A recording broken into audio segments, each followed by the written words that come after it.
Ani, o tanan, kay siya man, Vice President. Oh.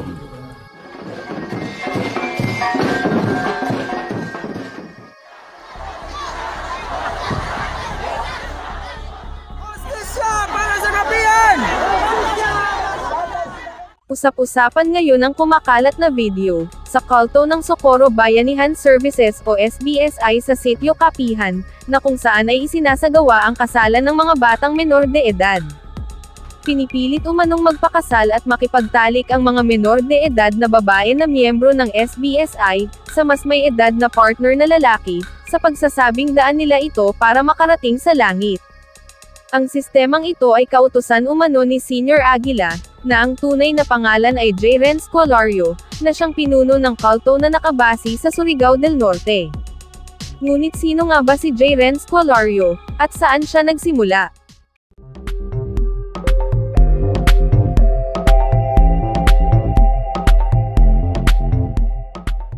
Si J. Renz Colario ay isang dropout student ng second-year high school, na naging estudyante ni Ralden Tarok Florano, isa sa mga apo ng founder ng SBSI na si Rosalina Tarok. Itong si J. Renz Colario, na yung bata nito, he was 17 years old in 2017. Itong bata ito ay mahilig sa acting, pwedeng paiba-iba yung kanyang boses, at nagkataon, isang spoiled brat itong batang ito. Naglayas kasi sinaway ng parents na wag muna magpagnobya. Naglayas, nalipasan ng gutom, nag-hallucinate, doon ginugroom siya, nag-hire ng albularyo, nag-hire ng all-around nanny, binabahay. After noon, nilabas na siya na yung reincarnation ni Santo Niño. Sa panayam ng ibang mag-aaral na naging classmate noon ni J. Renz o Senior Aguila, ay aktibo raw ito sa simbahan at isa lamang daw itong normal na estudyante. Nakitaan rin daw ito ng talento gaya ng pagkakanta at pagsasayaw.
Makikita sa video, kung paano dinadayo ng mga media ang Sitio Kapihan sa Socorro, Surigao del Norte, simula noong pumutok ang balita, na ang nasabing organisasyon ni J. Renz Colario o Senior Aguila, ay isa raw umanong kulto na nagpapakasal ng mga menor de edad. Ang kanilang community secretary ang gumagawa ng listahan, ng mga single na miyembrong babae na 12 taong gulang, at mga lalaki na hindi bababa sa 18. Mula sa listahan, pipiliin ni Colario ang pares na inaprubahan ng Diyos.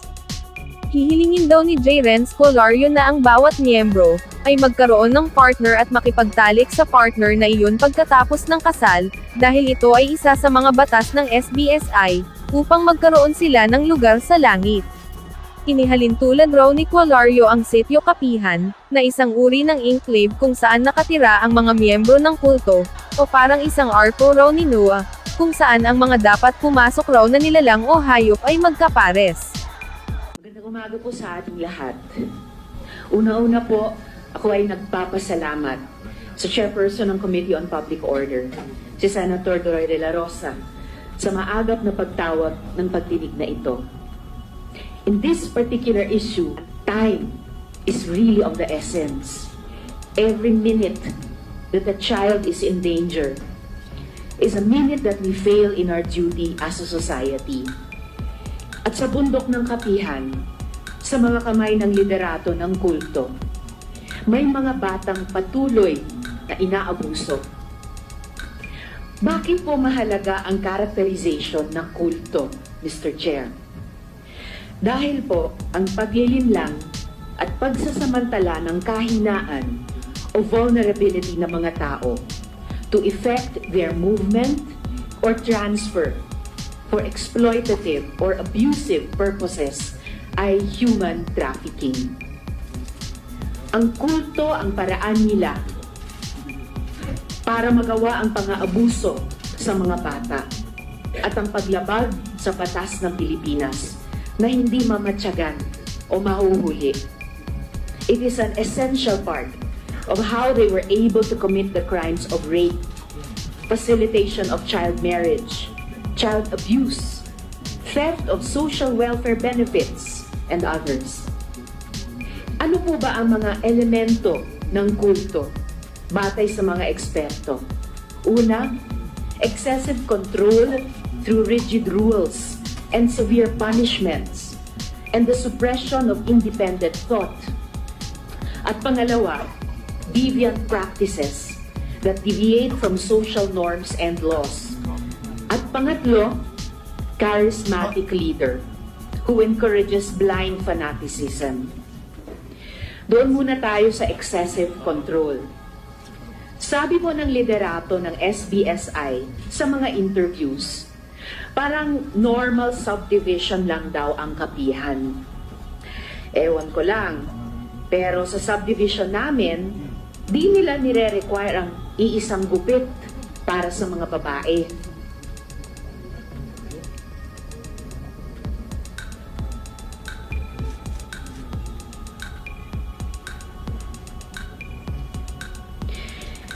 Di po nililibing sa ilalim ng lupa ang mga cellphone ng mga dalaga at pinata. By the way po, pinayagan na sila this year mag-cellphone. Nung nagkaroon ng kaso, dati po kasi pili lang ang pwede magka-cellphone. At hindi po ganito ang itsura ng aming HOA.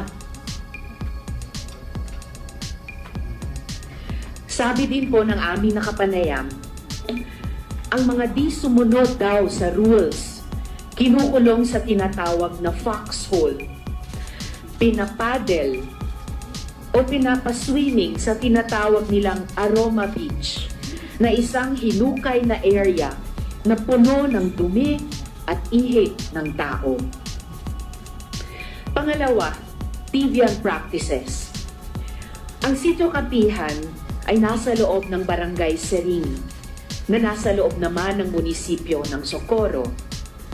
Pero bakit tila may sarili silang gobyerno at tila kumukuha itong gobyerno ng donations mula sa ayuda ng mga tao na galing sa gobyerno at sa ating mga nagbabayad ng buwis? Ang tawag sa gobyerno nila, Nueva Jerusalem Esperanza Ministry Government. Pambihira, mayroon pa sila sariling Ministry of Budget and Finance. Mamaya, ilalahad din ng ating mga witness kung paano sila pilit na pinakasal sa mura nilang gulang, some as young as 12 years old, mismo ng tinatawag nilang Senyor Aguila. Pero ito pong ipapakita sa inyong family planning form ay paunang patunay. Ito ay mga miyembro ng SBSI at kita naman sa address nila na kapihan. Mga menor de edad ito. Halimbawa, itong isang pinapakita ko, ang edad niya ay 15 years old. Based on this document, siya po ay may isa ng anak at ang civil status niya ay married. Pag chinek ang local civil registrar, wala pong record ng kasal, ng pagpapanganak, ng pagkamatay. Dahil po ang Nueva Jerusalem Esperanza Ministry Government ang nag-i-issue din ng birth certificate, marriage certificate, at death certificate. Nabalitaan ko din po na pwersadong pinatigil ang mga bata sa pag-aaral. At halos 30% lang ang pinayagang pumasok sa school. Sino ang mga 30% na ito? Sila ang mga nakapasok sa 4-piece program.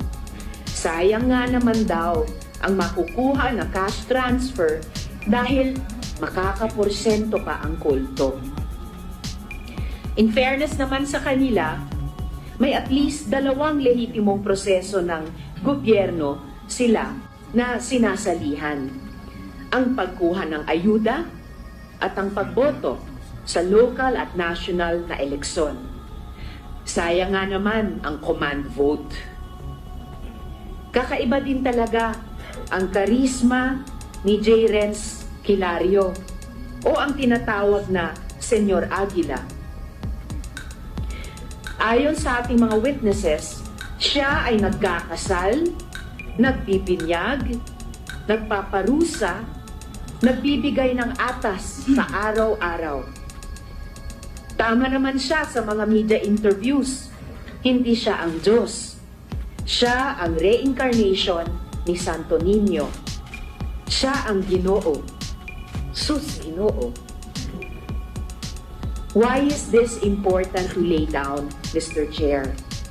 Because the cult is the vehicle they use to perpetrate the multiple abuses on the children of SBSI.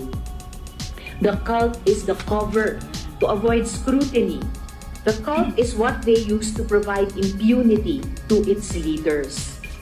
The cult is what forces community members to look the other way even when abuse and exploitation happen right in front of their eyes.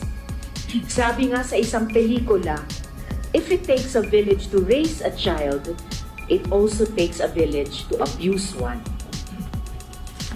Alam niyo po, ako po ay community organizer dati at suportado ko ang mga lehitimong people's organizations at ang right to organize.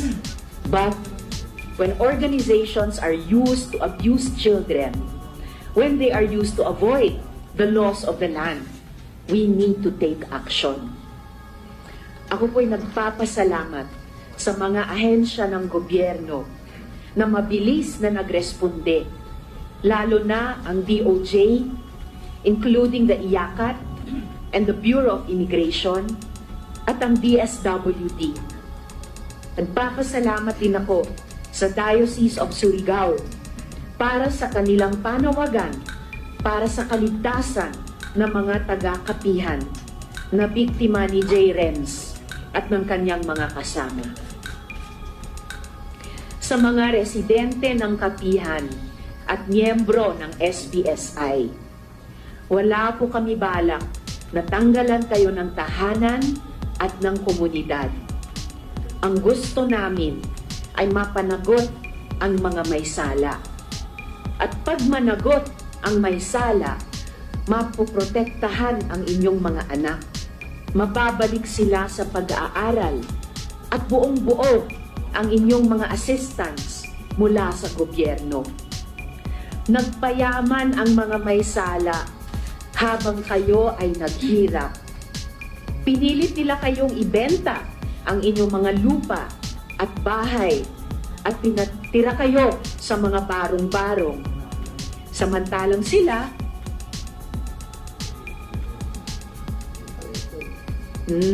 hindi nila binenta ang kanilang mga ari-arian. Saktuhon nato ang sayo. Dili mo na mo pasagdan. Salamat kaayo, Mr. Chair. Thank you, Your Honor. Senator Risa Ontiveros, before you... Para sa iba pang karagdagang mga balita ng Senyor Buzz, ay mag-comment lamang po, mag-like at mag-share sa video na ito, at huwag po nating kalimutang mag-subscribe sa aming channel. Maraming salamat po sa inyong panonood.